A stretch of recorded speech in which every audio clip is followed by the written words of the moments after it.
So guys, good day na, tapos na yung ride natin noong November 6, 2025. So, income reveal na agad tayo para dun sa mga gusto makita lang yung makinita natin sa isang araw at ayaw nang panoorin yung mga ride experience natin sa Transportify at Lalamove. So mapapansin nyo guys, yung kulay green, yan yung mga pumasok na pera sa atin. Then yung red, yan yung mga expenses. Like food maintenance, gas consumption, tapos inabonong toll. So makikita nyo dyan, nag-ride tayo dyan ng 9:30 AM to 7:30 PM. Tapos ang net gross natin is 3,124, yung hindi pa tayo nagbabawas ng expenses. So lumabas, ang take home natin today is 1,787. So guys, kung gusto nyo makita yung mga naging experience natin and some tips sa ride natin today, panoorin at tapusin natin yung video. At syempre, pa-subscribe na rin guys.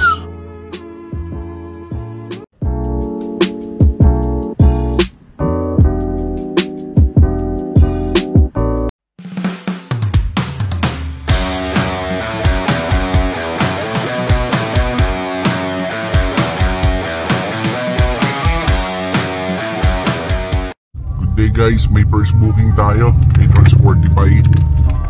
So malayuan naman to, medyo hinahanap ng sistema ko yung malayuan eh. Nakaraan kasi puro Lalamove lang tayo, mga gurami, malapitan. Medyo hinahanap kong long distance ngayon, so Transportify, explain ko sa inyo. So ngayon guys, puro pooling ang naglilitawang kay Lalamove. May mga regular pero mas marami ang pooling. Nandito tayo ngayon sa Palanan. So hinihintay natin na i-load yung mga items. Explain ko lang guys, mabilisan na sa mga bago sa Transportify. So sinwipe natin is business program. Wait lang guys, may lalabas.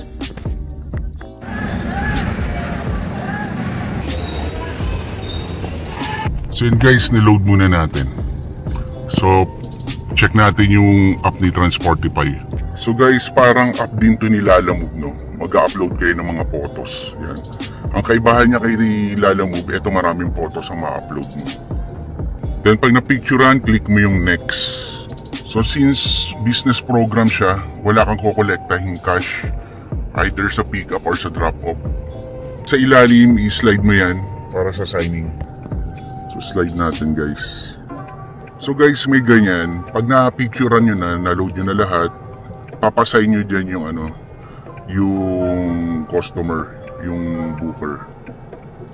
Sa drop-off may ganyan din. Ayan, pagka ganyan, ibig sabihin napirmahan na yan.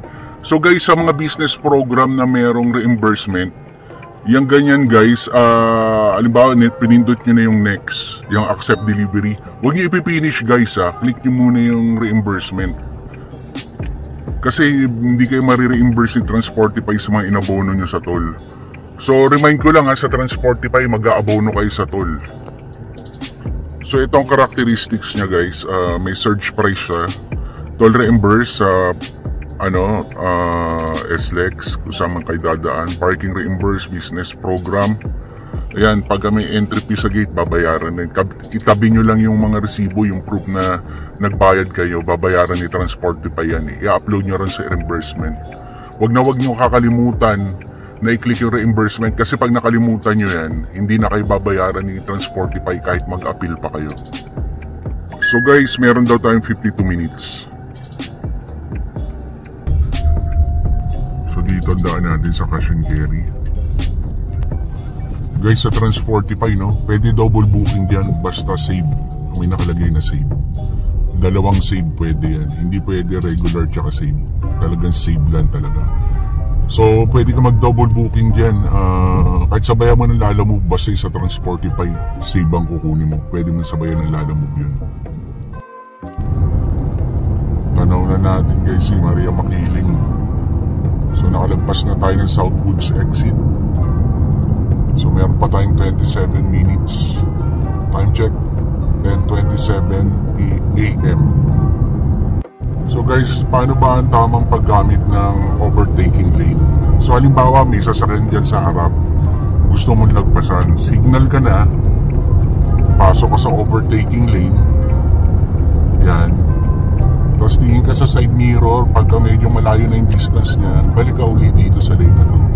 Huwag ka magbababad dyan sa overtaking lane sa left side. Okay, so yun na si Maria Makiling.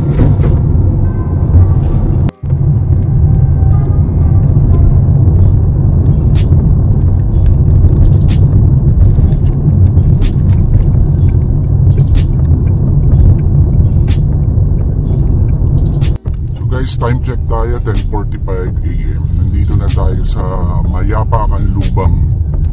So 10 minutes daw, nandun na raw tayo sa drop-off.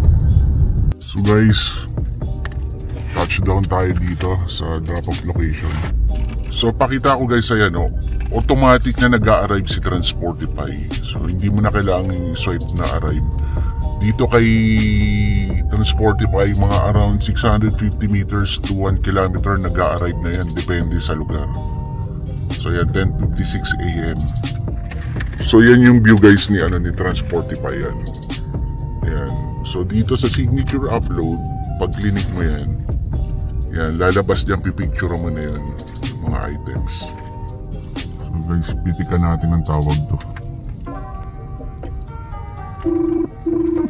Hello? Hello sir, good morning. Sa Transportify po sir, delivery. Nandito na po. So magtatanong na lang tayo. So guys, mali pala ako. May number pala, nasa pinakatuktok lang. Buti napansin ng supervisor kong kasama dito.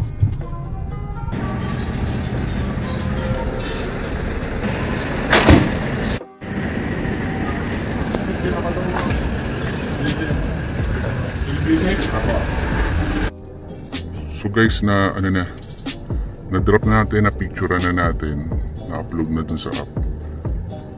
Yan, accept delivery natin guys.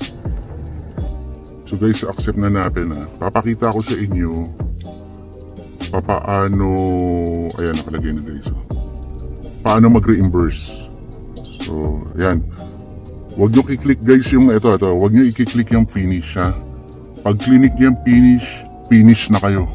Tapos na kayo. Hindi nyo balik yung reimburse. So guys, ayan,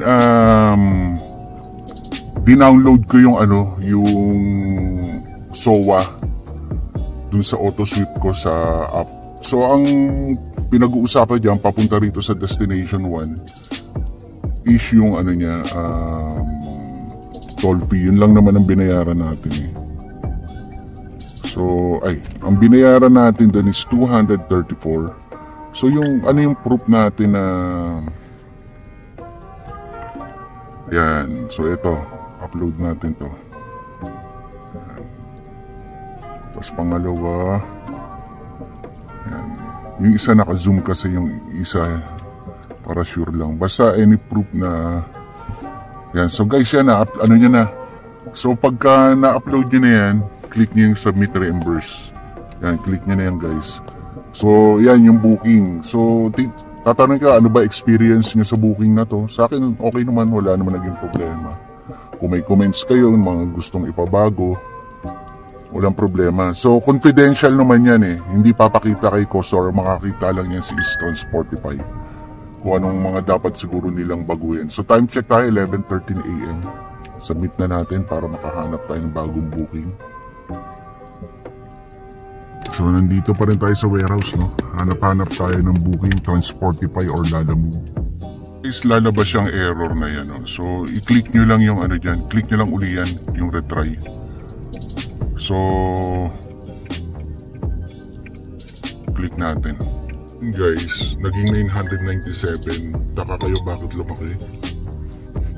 Surprise! Dinagdag niya na yung 234 na toll fee. Guys, yung 234 yan yung inabono natin So hindi natin kinita yan dun sa booking na yan. Guys, habang nandito tayo sa Manila South Road sa may Kabuyaw, huminto muna tayo. May na-swipe tayo. Ito siya from Kabuyaw to Makati. So tawagan natin to guys. So guys, may note naman pala. Buti hindi pa natin natawagan. 3 large boxes lang daw. So guys, time check tayo. Alas 12 na ng tanghali, eksakto. May 14 minutes tayo papunta sa pick-up location. Tawagan natin guys. Touchdown tayo.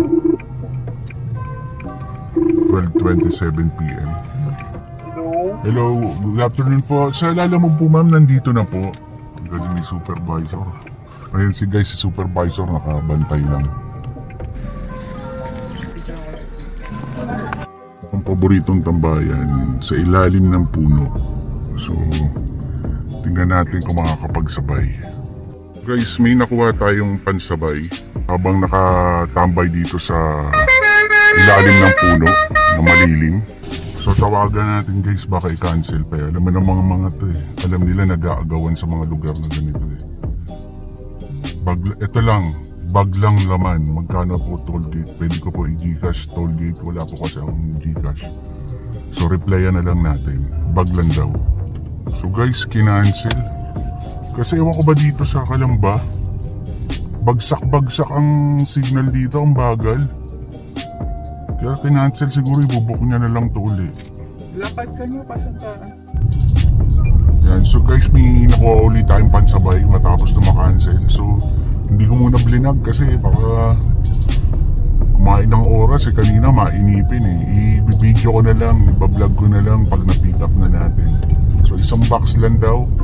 Kabuyaw to Valenzuela, 715 ang price na. So, pick upin na natin. Time check natin yan, 12:51 PM. Touchdown tayo dito. So, tawagan natin si ma'am. So guys, yun na yung package yun. Nilabas na ni ma'am. So tutulungan na lang natin.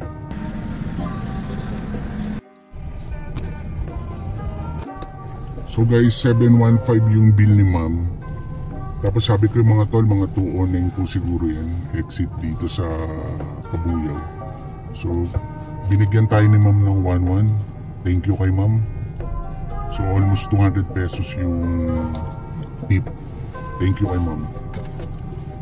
So diretso tayo Makati ngayon. Tapos yung Valenzuela. Arrival natin guys sa Makati 2:37 PM. And then pag drop natin sa Makati, pwede nga tayong mag-abang pa ng kasabay dun eh. Yung mga way na papuntang Valenzuela eh. Yun yung bundok. Okay, tapos yung bundok dito. Bukas pa yung video natin. Yeah? Yes ma'am, Lalamove po, nandito na. Para kayo na yan. Papuntang San Jose del Monte. So guys, sport booking to. Going to San Jose del Monte.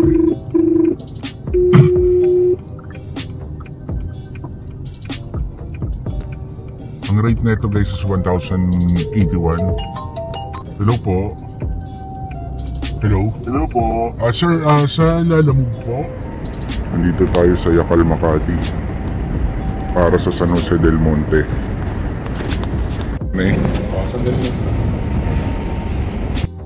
Guys, pansin nyo sa Lalamove. Sa pick-up location, arrive na lang. Wala na yung take a photo of the product. Parang ganun. So, kung yung mga product sa chat message mo na lang isesend. So ganun na kasing ginagawa ko ngayon eh. So wala na siya yung add photos. Ewan ko lang kung sa akin lang yan o sa inyo meron din ganun. So cheese pala to, cheese. Ang mahal ng cheese na to. Masyadong pricey. So guys, double booking tayo ngayon. Guys, touchdown tayo dito sa Valenzuela. Time check, 5:16 PM. So tawagan natin.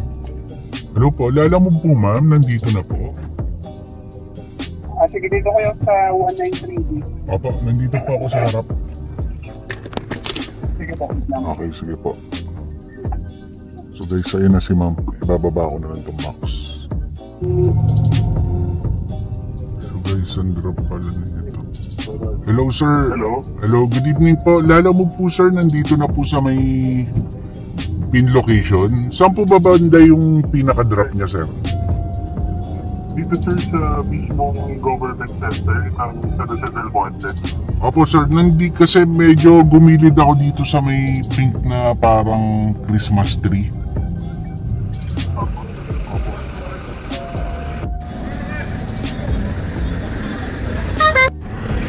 So guys, time check tayo no, 8 PM na ngayon. So yan ang layo natin sa home base. So nandito tayo ngayon sa San Jose del Monte, sa may